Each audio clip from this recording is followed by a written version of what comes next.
ഇതൊന്നും ഉണ്ടാക്കി വെച്ചാൽ കുറഞ്ഞതൊരു ഒരു മാസത്തേക്കെങ്കിലും വേറെ ഒരു കറിയും വേണ്ട, ഇത് മാത്രം മതി. അപ്പോൾ ഹോസ്റ്റലേഴ്സും ബാച്ചിലേഴ്സും ഒക്കെ പെട്ടെന്ന് സേവ് ആക്കിക്കോ.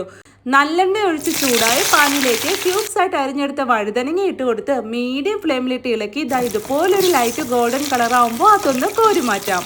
അരിഞ്ഞെടുത്ത വഴുതനങ്ങ മുഴുവൻ ഇതുപോലെ വറുത്തെടുത്താൽ അതെല്ലാം ഒന്ന് കോരി മാറ്റി ഇനി അതേ എണ്ണയിലേക്ക് കുറച്ച് ഉലുവായും കുറച്ച് കടുകും ഇട്ട് കൊടുത്ത് ഇനി ഇതൊന്ന് പൊട്ടി വരുമ്പോൾ ചെറുതായി അരിഞ്ഞെടുത്ത് ചെറിയൊരു കഷ്ണം ഇഞ്ചിയും ഒരു 6-7 വെളുത്തുള്ളിയും എരിവിന് ആവശ്യത്തിന് പച്ചമുളകും കുറച്ച് കറിവേപ്പിലയും ഇട്ട് കൊടുത്ത് ഇളക്കി മൂപ്പിച്ച് ഇനി ഇതിലേക്ക് 1 ടേബിൾ സ്പൂൺ കാശ്മീരി മുളക് പൊടിയും 1/4 ടീസ്പൂൺ മഞ്ഞൾപ്പൊടിയും 1/2 ടേബിൾ സ്പൂൺ അച്ചാർ പൊടിയും ചേർത്ത് ഇനി ഈ പൊടികളെല്ലാം മൂത്ത് വരുന്നവരെ ഇളക്കി മൂപ്പിച്ച് വറുത്ത് വെച്ച വഴുതനങ്ങയും ചേർത്ത് ആവശ്യത്തിന് ഉപ്പും ഒരു 1/2 ഗ്ലാസ് ചൂടുവെള്ളവും പുളിക്ക് ആവശ്യത്തിന് വിനാഗിരിയും ഒഴിച്ചു കൊടുത്ത് ഈ എരിയും പുളിയും ഒക്കെ ഒന്ന് ബാലൻസ് ചെയ്യാനായിട്ട് കുറച്ച് പൊടിച്ച് ശർക്കരയും ചേർത്ത് ഇളക്കി മിക്സ് ചെയ്തെടുത്താൽ നല്ല അടിപൊളി വഴുതനങ്ങ അച്ചാർ റെഡി.